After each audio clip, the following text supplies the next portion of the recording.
Belum dengar berita gawat hal lagom Zakir Manaf kena japi referendum lah. Pakon ni kena japi referendum lah. Pu dikarenakan Prabowo hana menang ke presiden ataupun ada tekanan dari Fakhrul Razi yang disedih di Jakarta untuk dikena pasolam kerengkeng para koruptor Bandung. Atau apa?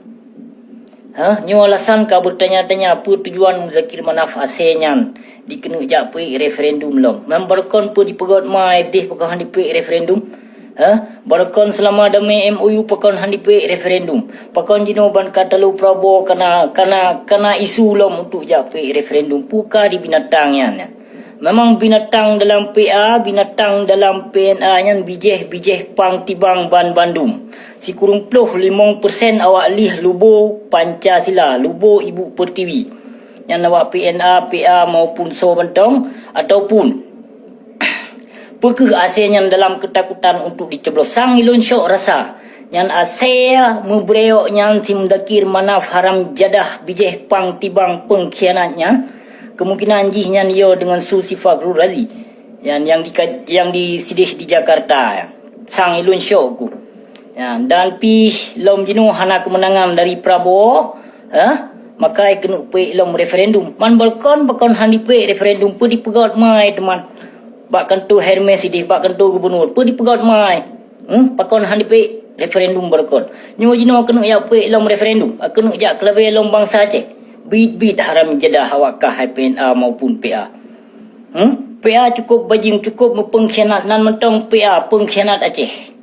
Cocok dah PA nya. Dia pegah perjuangan Aceh hana mempok ya dengar bak lu lai lulun nai no perjuangan Aceh. Yang perjuangan perjuangan ke perut mai mendum. Mengkawin berjaya-jaya, inong berjaya-jaya. Yang ke putih awak PA. Inong cukup ramai-ramai. Cukup jaya-jaya sepong putih awak PNA PA.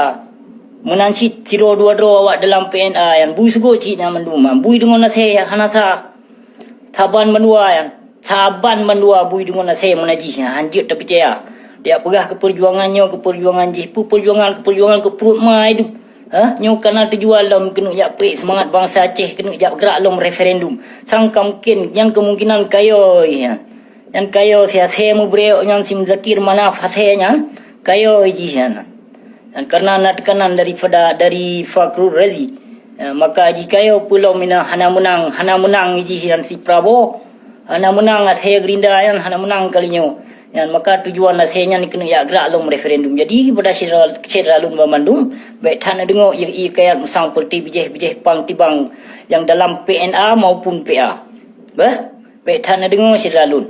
Yang nasenya munafik yang mengkali di menjanji berkon na pernah ditepati. Seperti bijeh pang tibangnya hana cedera mutuah nyan isu haba mameh sagai betan dengar perti kaum munafik dum kai no dia Aceh nyo besi pesampo ada mujud perti CPA saboh budi jawab video besi nyo yang karena ditujukan video nyo nak ke sim Zakir Manaf bijeh pang tibang bijeh Belanda pang tibang bijeh hana ada tepu bijeh nyan bijeh dalam PA dum hana ada tepu bijeh aleh bijeh dum aleh pu menyokong bijih Islam hana mungkin dilupakan darah syuhada dan hana mungkin dilupakan perjuangan indah tu.